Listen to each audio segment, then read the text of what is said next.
नमस्कार दोस्तों, मैं आपका दोस्त अंकित बाजपेयी एक बार फिर से आपका अपने YouTube channel are green planet पर स्वागत करता हूं। तो दोस्तों, जैसा कि वीडियो देखकर आप समझ गए होंगे, जी हाँ दोस्तों, आज मैं बात करूंगा कि किस तरीके से आप अपने टेरेस गार्डन में आने वाले विंटर सीजन में ग्रो कर सकते हैं बहुत ही आसान तरीके से स्प्रिंग ओनियन। यहाँ पर हम कोई भी सीडलिंग नहीं कर रहे हैं, यहाँ पर सिर्फ मैं आपको एक इंफॉर्मेशन दे रहा हूँ कि आप कैसे स्प्रिंग ओनियन पा सकते हैं बिना किसी भी प्याज की सीड के। तो आप जब इस मेथड का इस्तेमाल करेंगे तो इससे आपको ढेर सारी ओनियन लीव्स मिलेंगी जिनका कि आप पूरे सीजन यूज कर सकते हैं, और उसके बाद सीजन के अंत में इसमें आएंगे ढेर सारे फूल, और अगर आप उन फूल को बनाए रखते हैं तो उसके बदले में आपको देकर जाएंगे ढेर सारे सीड।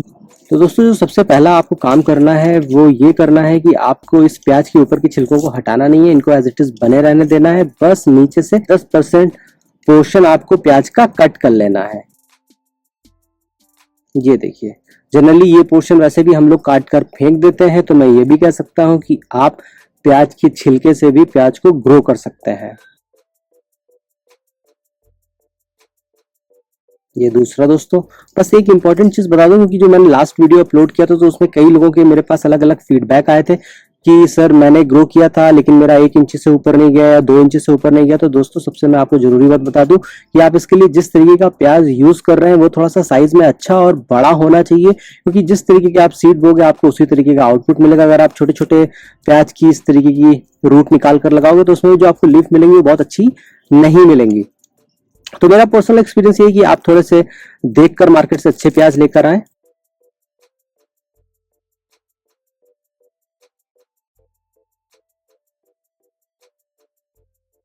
तो दोस्तों, इस तरीके से मैंने ये 4-5 कटिंग ले ली हैं और मैं आज इनका ही इस्तेमाल करने वाला हूँ।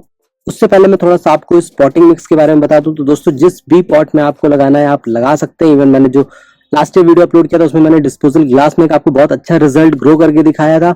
तो इसके लिए सबसे इंपॉर्टेंट चीज ये है कि आप जो भी पॉट में इसको ग्रो कर रहे हैं, जिस भी जगह पे इसको ग्रो कर रहे हैं, उसमें वाटर स्टोर नहीं होना चाहिए, यानी अच्छा वाटर ड्रेनेज सिस्टम होना चाहिए। अगर आपके पॉट में वाटर स्टोर कर रहा है तो आप यकीन मानिए कि आपकी ये जड़ें गल जाएंगी और आपको कोई भी रिजल्ट नहीं मिलेगा।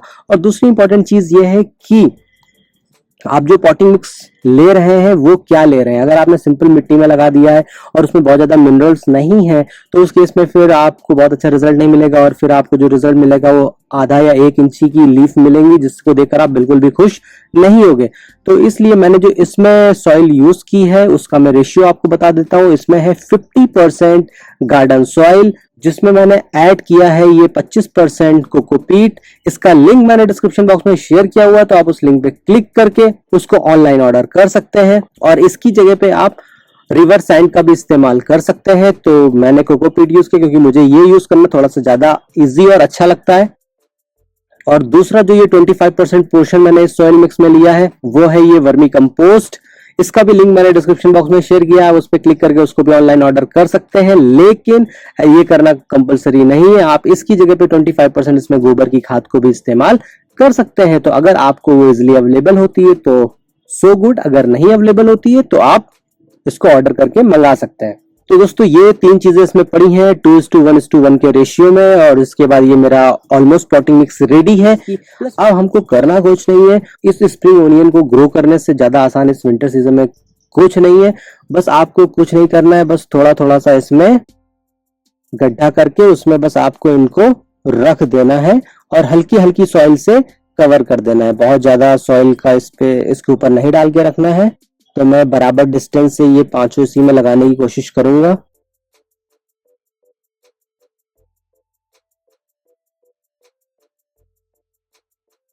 और अब मैं इनको हल्की हल्की मिट्टी से ढक दूंगा। तो दोस्तों, ये हमारा प्रोसेस हो गया कंप्लीट। अब हम इसमें अच्छे से वाटरिंग करेंगे क्योंकि फर्स्ट टाइम है, ताकि पूरी सॉइल अच्छे से भीग जाए और उसके बाद अच्छे से इसमें फिर रूट को स्टार्ट होने का मौका मिले।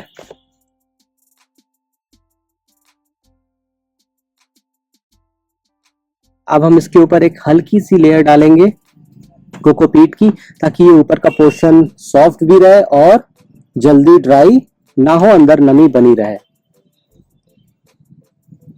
तो जहां जहां पर भी हमने ये प्याज लगाया है उसके ऊपर हम इसको डाल देंगे, और अभी इसके ऊपर भी थोड़ा सा स्प्रे कर देंगे। तो इस तरीके से दोस्तों अभी हमारा प्रोसेस हो गया कंप्लीट। अभी हम इसको रखेंगे पार्शली शेडेड एरिया में, डायरेक्टली सनलाइट में नहीं रखेंगे। जब इसमें हमको 3-3 4-4 ग्रीन लीफ दिखने लगेंगी देन हम इसको डायरेक्टली सनलाइट में रखेंगे। और बहुत ज्यादा वाटरिंग करने की जरूरत नहीं है। जब आपको इसकी सॉइल ड्राई लगने लगे तब आप इसको थोड़ा सा इसमें पानी डाल सकते हैं। अब हम इसमें डालते हैं आज की डेट, स्प्रिंग ओनियन, आज है 20 नवंबर, तो ये हम टैग इसमें लगा देते हैं। तो दोस्तों मिलते हैं अगले कुछ दिन के बाद और देखते हैं कि इसका क्या है आगे का अपडेट। तो दोस्तों ये है रिजल्ट का, जैसा कि अब आप देख सकते हैं कि ये कितने अच्छे से ग्रो हो रहा है मेरा स्प्रिंग ओनियन। और मैंने इसमें 5 ओनियन रूट लगाई थी जिसमें से कि एक यहाँ वाली खराब हो गई है, बाकी ये 4 आप देख सकते हैं कि कितने अच्छे से इनमें ग्रोथ स्टार्ट हुई है। और यहाँ पर मैंने धनिया की भी सीडलिंग करी थी तो एक आधा सीड लग रहा है इधर भी आके गिर गया था। तो आप देख सकते हैं कि ये इसमें एक धनिया का पौधा भी काफी अच्छे से ग्रो किया है। तो दोस्तों ये लगाने के बाद मैंने कुछ स्प्रिंग ओनियन डिस्पोजल ग्लास में लगाया था जिसके कि मैं आपको अपडेट दिखा रहा हूँ। तो ये मैंने 7 डिस्पोजल ग्लास में 7 अलग अलग रूट लगाई थी जिसमें से कि आप देख सकते हैं कि मेरे ये 3 पौधे कुछ अच्छा नहीं कर पाए हैं। ये तो ऑलमोस्ट पूरा खराब हो गया है तो इसमें अभी कुछ भी दिख नहीं रहा है और ये भी ऑलमोस्ट खत्म होने की कगार पर ही है। लेकिन बाकी आप मेरे ये 4 रिजल्ट देख सकते हैं कि कितने अच्छे से ये भी वेल ग्रो किए हैं छोटे से डिस्पोजल ग्लास में। ये आपको प्याज की रूट दिख भी रही होंगी। जी हाँ दोस्तों, तो इस तरीके से आप भी अपने टेरेस गार्डन पे बहुत ही आसानी से ग्रो कर सकते हैं स्प्रिंग ओनियन विंटर सीजन में। और उसके बाद अगर आप इनको ऐसे ही छोड़ देंगे तो आने वाले टाइम में इसमें आ जाते हैं ढेर सारे फूल और उन फूल से ही आपको स्प्रिंग ओनियन के सीड भी मिल जाते हैं जिसकी आप सीडलिंग करके स्प्रिंग ओनियन और ओनियन के पौधे नेक्स्ट सीजन में फिर से ग्रो कर सकते हैं। तो इसी तो दोस्तों ये है अपडेट 90 दिन के बाद का। और अब आप देख सकते हैं कि कितने अच्छे तरीके से मेरा ये पूरा पॉट ओनियन के पौधों से कवर हो गया है और अब इसमें कलियां भी आने लगी हैं। और आप देख सकते हैं कि कितने अच्छे तरीके से ये पौधे ग्रो कर रहे हैं। और अब हम इन कलियों को बढ़ने देंगे और आने वाले टाइम में ही इसमें हमको ओनियन के फूल मिलेंगे और जिनको सुखाकर हम प्याज के सीड बहुत ही आसानी से प्राप्त कर सकते हैं। तो चलिए मिलते हैं कुछ दिनों के बाद और देखते हैं इसका आगे का अपडेट।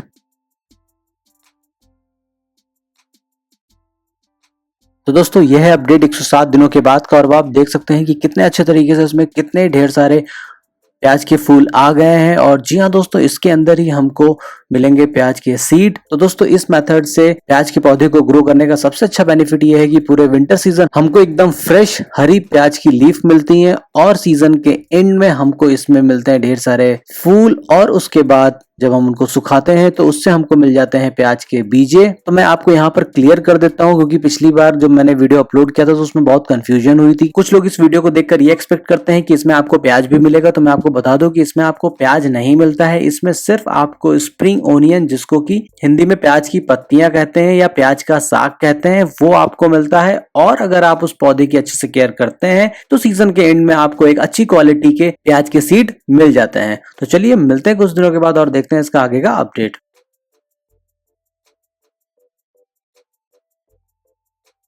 तो दोस्तों ऑलमोस्ट 4 महीने हो गए हैं पूरे और ये है अपडेट 119 दिन के बाद का। और अब आप देख सकते हैं कि मेरे ऑलमोस्ट जितने भी ये प्याज के पौधे हैं ये डेड होने लगे हैं, सूखने लगे हैं और इसके फूल भी सूखने लगे हैं। तो अब से हम इसको बहुत ज्यादा पानी नहीं देंगे और इन फूलों को सूखने देंगे।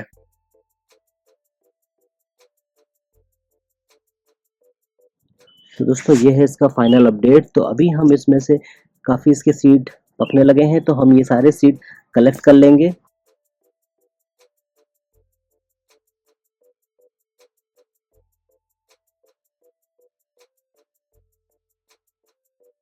और अगर अभी आप देखेंगे तो ये देखिए दोस्तों, इसके अंदर ही हमको इसके सीड मिल जाएंगे। ये जो एकदम सूख गए हैं इनको आप थोड़ा सा इस तरीके से मसलेंगे और मसलने के बाद आप ये देख सकते हैं कि ये जो आपको काले काले दिख रहे हैं ये ही आपके सीड हैं। ये देखिए दोस्तों, ये है प्याज के सीड। तो इस तरीके से मैं आपको कह सकता हूँ कि अगर आप इस मेथड से प्याज ग्रो करते हैं तो आपको एक अच्छी क्वालिटी के प्याज के बीजे भी मिल जाते हैं और आपको पूरे सीजन खाने को मिलता है स्प्रिंग ओनियन, यानी कि हरी हरी प्याज की पत्तियां, या जिसको हम प्याज का साग भी बोलते हैं। तो अब हम इस तरीके से इसके सारे सीड कलेक्ट कर लेंगे।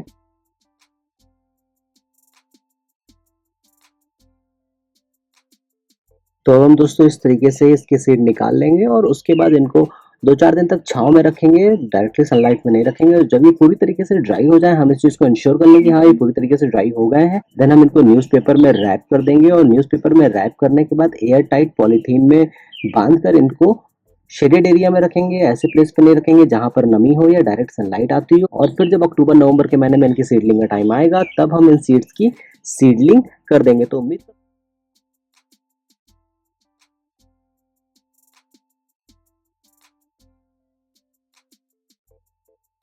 उम्मीद करता हूं दोस्तों कि आपको मेरा वीडियो अच्छा लगा होगा। तो आप में से जो भी पहली बार मेरा चैनल देख रहा है, तो प्लीज रेड कलर वाले सब्सक्राइब बटन को क्लिक करें और मेरे वीडियोस को सबसे पहले अपडेट पाने के लिए बेल वाले बटन को क्लिक करना बिल्कुल मत भूलें। कमेंट करके जरूर बताएं कि इस वीडियो में आपको सबसे अच्छी चीज क्या लगी। तो लाइक करो, सब्सक्राइब करो और शेयर करो हमारा अपना चैनल आर ग्रीन प्लैनेट। फिर मिलूंगा आपको अगले नए वीडियो में नई जानकारी के साथ। तब तक के लिए नमस्कार।